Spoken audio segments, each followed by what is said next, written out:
From manager ako ng isang restaurant up to nagtinda ako ng mami. Yes, Hindi mo nagwalis ako sa nakwento barangay. Kasi di ba pandemic, walang income. So 2 years na ubos yung sweldo ko talaga, yung Ipon ipon mo. ko. Sa mga hindi nakakaalam, breadwinner po ako.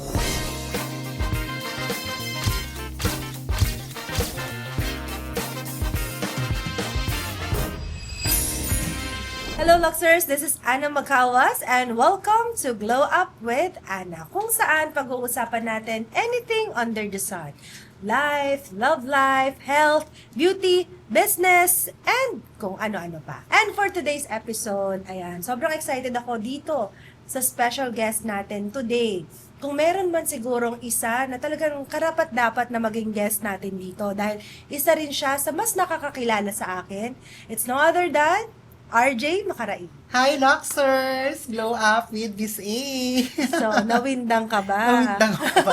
Grabe. Hindi niya kasi alam na siya ang guest for today. So, talagang nawindang ang kanyang ang kanyang schedule. So, RJ, naalala mo pa ba yung una nating pagkikita? Yes, hindi ko makakalimutan yung Luxers. Yung first time na nag-meet namin ni Miss A, pandemic pa that time, so hindi pa Wala talaga, pang Lux that wala time. pang Lux, so hindi pa talaga Bugs normal. pa lang ang meron Yes. that time. So actually, wala pang Lux Skin, Lux Slim, wala pa yan. Dati siyang manager ng isang pizza company. Yes. So, food industry, so isa siya sa natamaan talaga ng pandemic. So, nag-close talaga yung mall as in almost 2 years. So, wala akong work that time kasi naka-lay off kami dun sa company namin. And then, one time, yung younger sister ni Miss Anna, Dabunso. yes, bunso, classmate ko siya nung college. Ngayon, nag-message sa Sabihin akin. mo anong course mo nung college?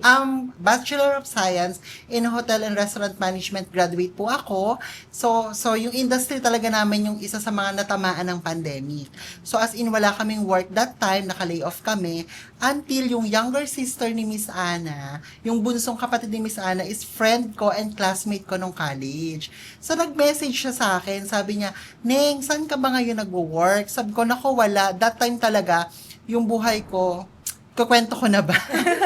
Grabe yung pandemic ha. From manager ako ng isang restaurant up to nagtinda ako ng mami.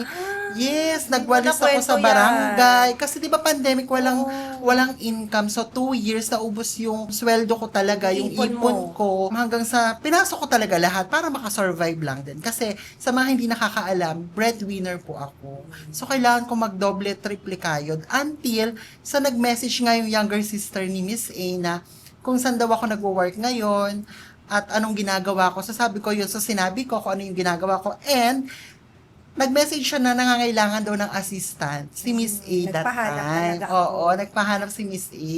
So, ayun, hindi agad ako nakasagot kasi nga, lay off ako dun sa work ko before. So, pag nag-open yung mall, isa kami sa mga tatawagan ulit. So, kumbaga, hindi ako resign dun sa work ko. So, nag-aantay lang ako na maging okay na uli yung lahat para makabalik na uli sa normal. Hindi agad ako makapag-yes. Kasi ibang mundo yung gagalawan ko. Sobrang iba. From food industry sa ganitong mundo. Sabi ko, oh my God, parang kaya ko ba to? Sabi ko that time. And then, hindi agad ako nag-yes, madam, di ba? Kaya nga, medyo na ano pa nga ako nun eh. Parang, Ano ba yun? ay, pinaghintayan ka ni Sinagot ko. RJ. Sabi ko, Neng, okay lang ba? Give me 1 week. Hihingi lang ako ng sign kay Lord. Yun talaga yung sabi ko. Hingi lang ako sa kanya ng sign kung para sa akin ba talaga to. So, 1 week akong nag-isip, 1 week akong nag-pray, 1 week akong humingi ng sign until sa nag-message ako na mag-go na ako. Ayun, kasi taga San Pablo po ako, si Miss A taga Quezon Province, so magkalapit Magkalapit po. lang. So, nung nag-yes na ako, si Miss A talagang sumundo sa akin. Nagkita kami sa isang restaurant sa San Pablo. And then, first time po na vlog natin yun, Yes. madam. No? First time na vlog natin, naka-upload yon. Ayun na po yung naging simula ng career ko kay Miss A. At natatandaan ko, umiyak pa si RJ nung time na yun. Ay, yun, hindi ko pala nabanggit Luxers. Kasi, avid pa na ako nila Miss A that time. As in, pag meron silang pag-games online, isa ako sa nananalo. Kasi alam ko nga yung history nila. Kaya syempre nung na-amaze ako na hala, although matagal ko nang kilala si Miss Anna, wala pa siyang family, kilala ko na siya kasi nga 'di ba classmate ko nung college yung younger sister niya. So nakikita ko na talaga siya. nagiinom kami sa bahay nila dati. Darating si Miss Ana, dire-diretso lang yan, diretso ng kwarto. Kasi hindi na lalabas. Kaya, nung first time na nagkita kami ni Miss A, naiyak ako. Sabi ko, hala, totoo ba talaga to? Kumbaga parang araw-araw ko nang makakasama yung araw-araw kong pinapanood ko lang before. O, diba? Parang sabi ni RJ, wala siyang masasabi. Pero parang nakwento niya na lahat. Ako ready sa Hindi ako totoong buhay. makapagsalita. So, ayun na nga, RJ, nabanggit mo, breadwinner ka, Yes. 'di ba? So, hindi alam ng lahat. So, yung parents mo, ilang taon na sila? Mother ko is 70 years old na. Malaki yung age gap nila. 55 po yung father ko. Before may business po talaga kami, pero hindi may iwasan na darating sa time na may mga Matatagal. trahedya nangyayari. Before may mga sasakyan kami, mga trucks, ganyan. Until sa naka-aksidente yung truck po namin, dun nag-start na maging breadwinner ako. Kasi yung accident as in sobrang lala. Meron siyang nabanggang mga sasakyan na nakaparada, may nabanggang mga bahay, bakery. So lahat yun binayaran namin. As in lahat.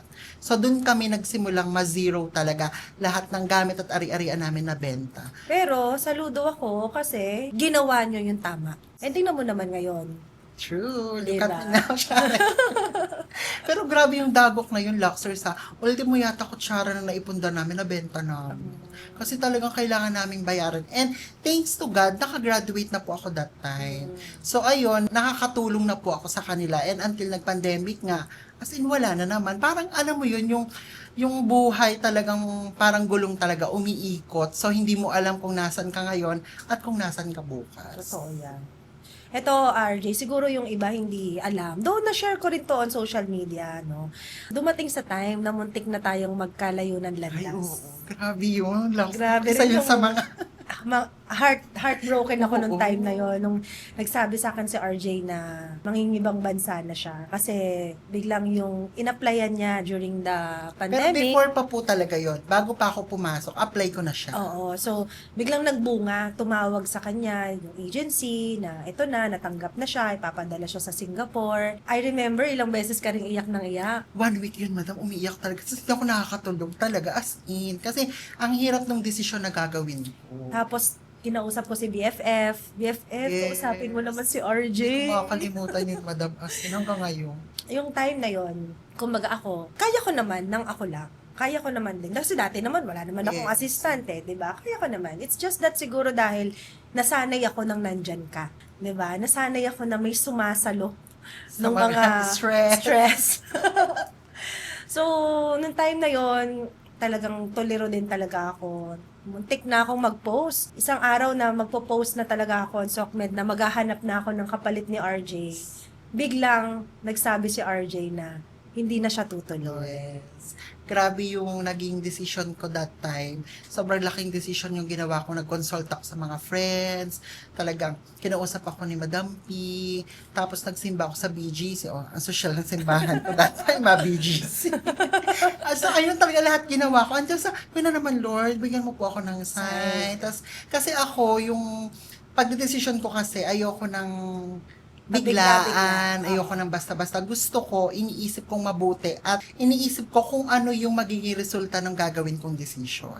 So, ayun, syempre, kinonsider ko yung family ko. Matanda na yung nanay at tatay ko. So, every 2 years lang ako uuwi. So, parang sayang yung time. Na Tsaka, makakasama mo pa yes, sila. na makakasama ko pa sila. And, ganun din ba yung joy, yung contentment na mararamdaman ko na treatment, especially kasi bagong pakikisama na naman until na nag-decide ako na mag-stay na ako kay Miss E.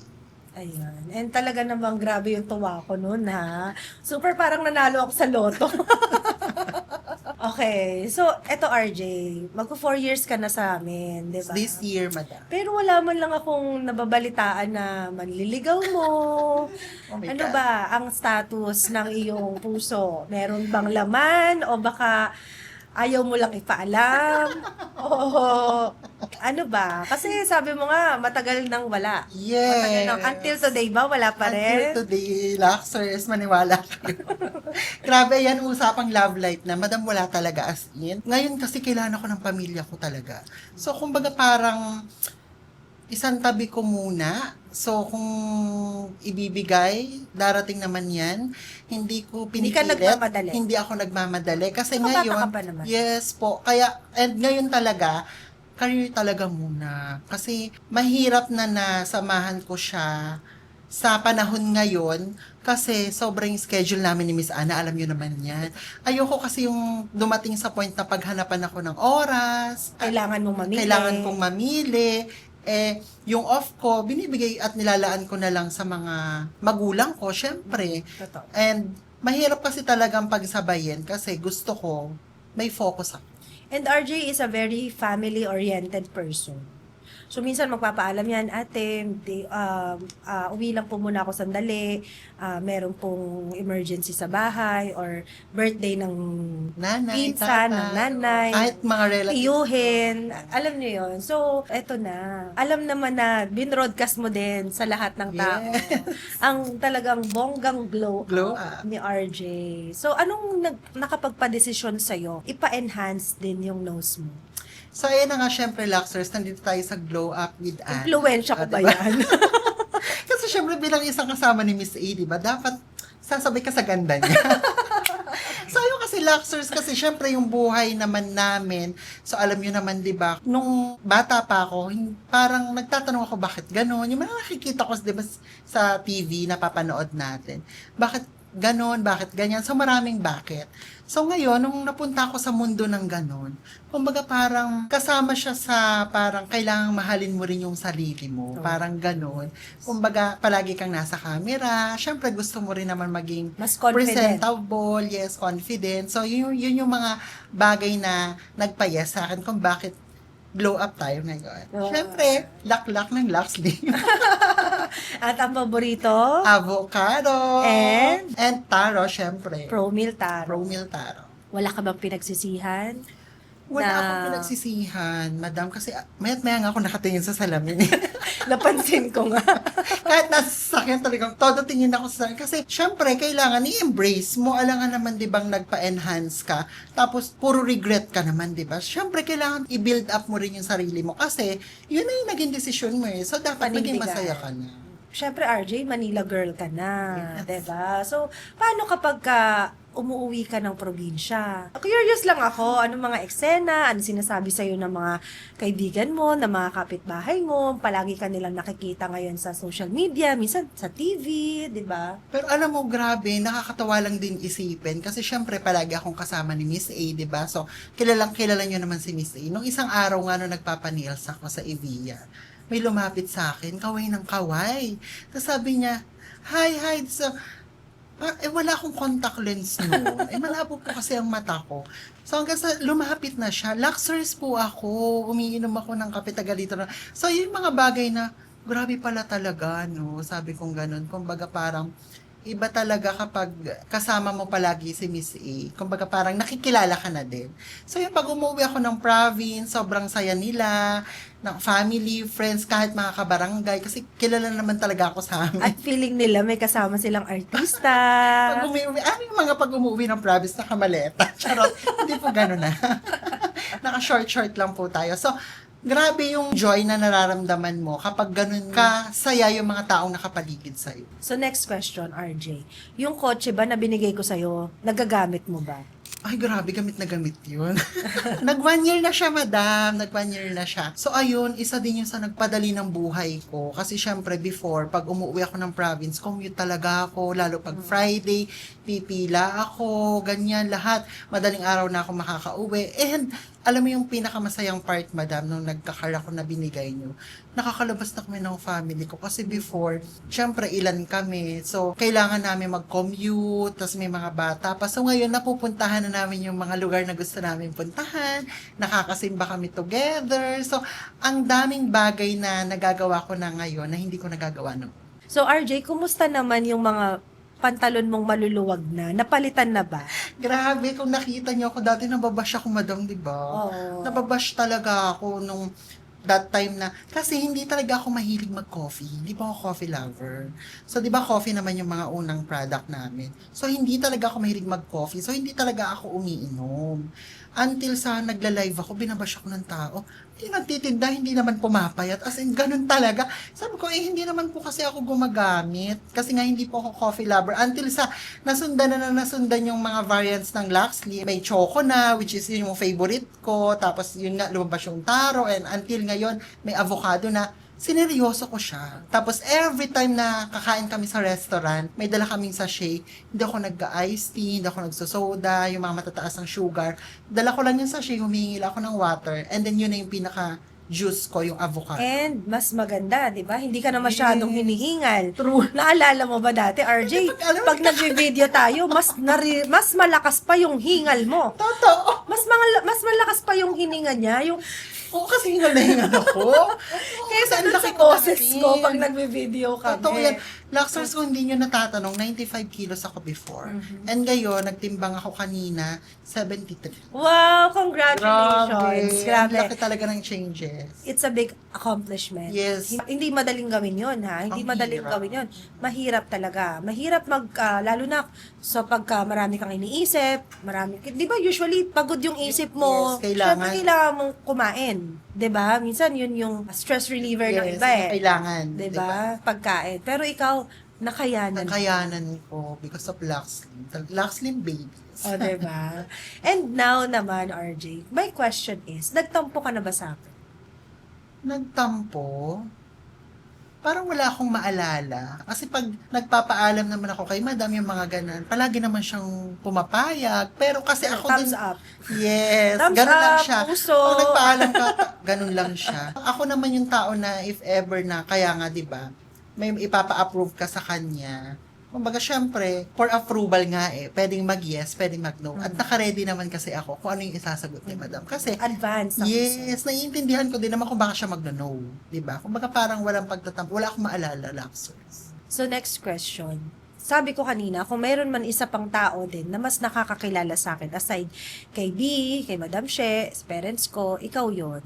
And sa tingin mo, ano yung pagkakakilala mo sa akin na hindi ko alam na ganun pala ako? Si Miss A kasi, siya yung tipong, like for example sa cellphone, pag naka-cellphone lang yan. So parang hindi niya na alam yung nangyayari sa paligid niya. Tapos pag may naisip siya, ibabato niya yan. Kasi syempre, loaded na siya, di ba? Kumbaga parang, hindi niya alam na holiday pala ngayon. Hindi niya alam na Sabado pala ngayon. Hindi niya yun alam as in. So ngayon, ako ang taga-interview na mapapasok. So ina-advance ko na, sinasabihan ko na sa kanila na magme-message yan sa'yo pero pwedeng hindi ka sumagot. Naiintindihan niya yan. Diba? Tapos, may time talaga na masungit si madam, pero yung sungit niya, halimbawa, ngayon, tapos maya-maya wala na yun. So, ayun. Kumbaga, pag sineryoso mo, ikaw din mahihirapan. Kumbaga, pag nasungitan ka, edi go, dire-diretso lang, wag mong pansinin, at kasi maya-maya, okay na uli siya. Actually, hindi niya alam na nagsungit pala siya. Oo, may time na gano'n. Hindi ko alam na nagsungit hindi pala alam. ako. Kasi parang normal sa akin. Yes. Normal sa akin minsan, madalas, hindi minsan, normal sa akin madalas na, let's say, dito sa office, no? Sa office. Even naman din sa bahay, may ganong moments ako na nagsa-cellphone lang ako, tapos pag meron may something may sa something paligid. sa paligid. So, hindi ko alam na gano'n na pala yung impression sa akin ng mga tao. Pero hindi niya alam na nagsungit talaga Oo. siya. Kaya wag mo na lang pansinin. So, pasok dito, labas sa kabilang Yes. tenga. Tsaka, hindi naman nagbubunga nga si Miss E. Hindi ko na-encounter. Kumbaga, kahit taas ng boses, yung taas talaga, wala. Sa loob ng 4 na taon, as in wala talaga. Parang mga one-liner lang ako. One-liner lang. So, parang ayun, galit na yun. Basta sabi ko na, RJ, ha, kausapin mo yan. Yes, mga Mga ganun-ganun ganun-ganun lang. lang. So, kung sakali na babalikan natin yung unang pagkikita natin, RJ, mag-go ka pa rin ba? Yes. Wala kang pinagsisihan.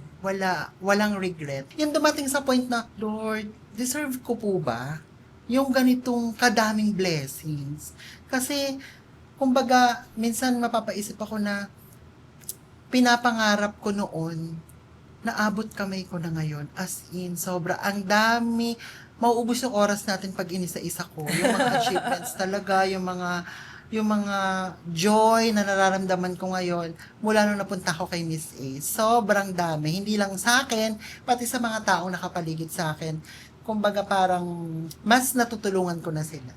At sa mga hindi po nakakaalam, maraming nagugulat kasi pag nalalaman nila, sa bahay po siya nakatira. Yes. Sa amin po, Oo, nasa marami- kanyang isang guest room.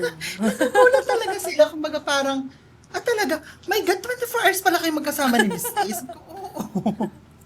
Ganun talaga, kumbaga, kasi mas madali, actually, yung trabaho, yung pang-araw-araw, kasi nga, yung trabaho namin online, and bigla ang may ganap, bigla ang may ganyan, so kailangan talaga, doon ako nakastay sa house ni Miss A. So, mas mabilis ang trabaho, Yes. ang approval ng mga bagay-bagay. So, ito naman, RJ, may na-remember ka ba na isa sa mga naging struggle nating dalawa? Siyempre, na-witness mo paano natin ginapang, paano natin Yes. inilaban ang Lux Beauty and Wellness, di ba? Isa ka sa mga pioneer na dati po packer yan. Yes. Na dating nagpapak, gumigising ng madaling araw para magpack ng napakaraming boxes ng Grabe. macchiato. So, ayun, Luxers, di ba? Wala pa man ang Lux Skin at Lux Slim na kay Miss A na po ako. So, saksi po talaga ako kung paano nagsimula ang Lux Beauty and Wellness Group.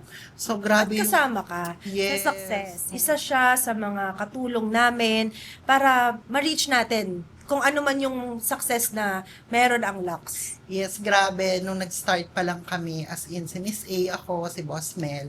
So, kami pa lang tatlo. And naaalala ko nung may nanloko sa company. Alam mo, sobrang sakit talaga. Kasi, alam mo na, ginagapang nyo eh. Kumbaga, parang pinagpupuyatan nyo. Tapos, may isang tao lang pala na parang walang kahirap-hirap in just one nap. Parang ganon. Kumbaga, Nakakakuha. yes, ang sakit lang isipin na dugot pawis yung nilalaan mo. Tapos ganon, binibigay mo lahat, oras mo, tapos may mga taong mapanlamang. So parang nakita ko yun kasi yung pain kay Madam that time na parang, syempre nasaktan siya ng sobra-sobra. Sobrang, ramdam mo talaga na, kasi syempre hindi lang simpleng sakit na bukas wala na. Kumbaga parang alam mo na tumatak talaga sa kanya. So, hanggang ngayon naman, still biniblessed ang company kasi nga, syempre, hindi naman kami nanlalama. Kumbaga, more on tumutulong talaga. And look at RJ now. Naka-Gucci. Ay, may kwento ang bag na to, Laughters. So, meron tayong segment dito na memory bag. So, RJ, oo, alam ko hindi ka prepared, pero baka meron dyan sa loob ng bag mo na something memorable sa'yo, aside sa bag itself. I know, sobrang memorable sa'yo. Yes, syempre yung bag na to. Pero from sa loob, baka meron ka dyan na something na memorable sa'yo na Ay, oo, meron. Syempre, ito. My birthstone, Rosary. Oo. Bigay ito ng isa sa mga malapit kong kaibigan. Birthday gift to sa akin. So, ayan, hindi siya nawawala sa bag ko. Para syempre, protection na din sa pang-araw-araw namin ni Madam, di ba? And of course, etong cellphone, di ba? Nako. Recently. Alam mo, etong cellphone na to, kay Miss Cellphone ko Ana yan. to. Kaya yan. Kasi di ba recently nawala yung phone ko. Oo. As in, nanakaw siya nung nagla-live selling ako sa isang event. Until sa, hindi ako kasi pwedeng mawala ng cellphone ng matagal na ilang araw. kung hindi, wala po kayong bayad. Yes, wala kayong payment. So, ayun, hanggang sa, binigay ni Madam tong cellphone na to sa akin. At, bumili siya ng bago. Kasi ito, bago pa lang dito sa kanya eh. At gusto niya tong cellphone na to kasi nga, mas okay yung camera, basta mas bet niya to kaysa dun sa mga lumabas na cellphone. Ang alam ko, pinagpalit niyo pa nga to, Madam eh. Nakipagpalit ako kay B. Nakipagpalit pa siya kasi nga, bet na bet niya tong cellphone na to na hanggang sa nawala yung phone niya, ito yung binigay niya sa akin. Diba? Pati casing. Pati case, Hindi ko napunta na sa tinanggal. So, thank you so much, RJ, dahil alam ko super short notice, pero ang galing mo. And congratulations din, dahil grabe yung glow up mo. From Glow dating up. RJ to Riri. Yes, really today. So, kung meron ka mang sigurong gustong sabihin sa parents mo, ano yun? Sa parents ko, sobrang saya nila na kay Miss Ana ko kasi alam nila na mahal ko yung ginagawa ko. Alam nila na, kumbaga, ginagawa ko yung bagay hindi dahil obligasyon, ginagawa ko siya dahil mahal ko kung ano yung trabaho. At alam nila na mahal ka din namin. Yes, alam nila yan. Kasi, syempre, di ba, dito ako nag-i-stay kila Miss Ana, kampante sila. Kumbaga parang, sobrang thankful. Sobra, as in to the highest level na pasasalamat. Thank you, RJ. Thank you. Thank you, Luxers. And of course, kay Madam sa nag-iisang Miss A. Syempre, grabe yung pasasalamat ko. Alam yan ng mga taong nakapaligid sa akin at alam ni Lord yan. Kung paano ko siya pasalamatan, hindi man sa way na sinasabi ko sa kanya palagi. Kumbaga, pinaparamdam ko na may care talaga ako, hindi lang sa kanya, kundi sa buong family, even sa mga bata. Grabe yung binibigay ko na love sa kanila. Kasi, kumbaga, yun na lang yung way ng pagbawi ko Kumbaga, hindi ko naman, syempre, mapapalitan yung mga bagay na binibigay nila sa akin, di ba? Kumbaga, yung trust na lang, yun yung palagi kong, kasi yun yung pinakamahalaga. Minsan, sumasagi sa isip ko na, halimbawa, wala ako, paano si Madam, baka lokohin siya, alam mo yun? Kasi, alam ko si Miss A kumbaga parang, kailangan niya talaga ng taong mapapagkatiwalaan. Kasi marami na siyang ginagawa. Marami Mabilis na siyang na. iniisip. Mabilis siyang magtiwala. Kumbaga ako yung taga-preno na pag nasa car na kami, maglalabas naman ako na, Madam, parang ano yan? Ganun ako na, Madam, parang ano yan? Ganyan. Kumbaga sa amin dalawa, si RJ ang judgmental. Oo. Kasi syempre pinoprotect ko si Miss A kasi alam ko na yung history ng mga tao ng loko sa kanya. So, syempre kailangan ko siyang protektahan at syempre yung company kasi ito yung kabuhayan namin Kumbaga, marami kaming natutulungan ng Lux Beauty and Wellness Group, hindi lang ako. So, sobra yung pasasalamat at talagang nandito ako ngayon, na kay Miss Ana ako ngayon, hindi lang bilang isang boss, kumbaga parang tinuring na rin kasi ako na family, na part ng family, even sa bahay, sa mga kasama sa bahay, tatanungin ako nila, Madam, na ganto-ganto ganyan, even pag-hire ng kasama sa bahay, so ako yung kumakausap, kasi alam ko yung mga bagay na ayaw ni boss, ayaw ni Miss A. So, ine-explain ko na yan para iwas na discussion. So, yun yung mga bagay na pinambabawi ko na lang sa kanila talaga. Thank you so much, RJ. Alam mo, even kami, ni B, we are very much thankful din na talagang binigay ka sa amin. Sa unang-una, again, yung relationship naman natin, hindi lang din naman simpleng boss-employee relationship. So, you're part of the family. Kaya nga pag umaalis kami, pag nagta-travel kami, kasama siya. May extrang ticket palagi para kay RJ. Minsan nga, hindi ko alam yung ticket. Ako nagtatransa. Ay, ang mahal pala. Ang mahal pala ng ticket. Pero kasama ako. So, kami, syempre, nakikita namin all the efforts, nararamdaman namin yung care mo sa company, sa amin, sa akin, sa mga bata, sa buong pamilya. Masaya kami na nasa amin ka. At hanggang ngayon, di ba, tinanong nga kita, RJ, hanggang kailan ka kaya tatagal? Di ba? Last 40 years. Nagamitin ako, Thank you sa pagsalo sa mga stresses ko, sa pag-intindi kapag wala ako sa mood. Kasi may mga ganung pagkakataon, di ba? Kasi walang perfect, di ba? Salamat dahil naiintindihan mo kami. Ayun, bago pa tayo magkaiyakan dito. Medyo naiiyak na nga ako. Pero baka kumatat yun. Again, thank you so much, RJ. Luxers, thank you so much. So ngayon, mas nakilala natin ng lubusan si RJ, ang totoong CEO ng Lux Beauty and Wellness. Lagi nilang sinasabi yan kasi pag may pinapa-approve sila, tanong mo kay RJ. Mas Mahal. alam ni RJ ang sagot. Hindi pwede, mahal. Hanggang sa susunod na ating pagkikita sa next episode ng Glow Up with Anna. Please don't forget to subscribe, like, and share. Bye!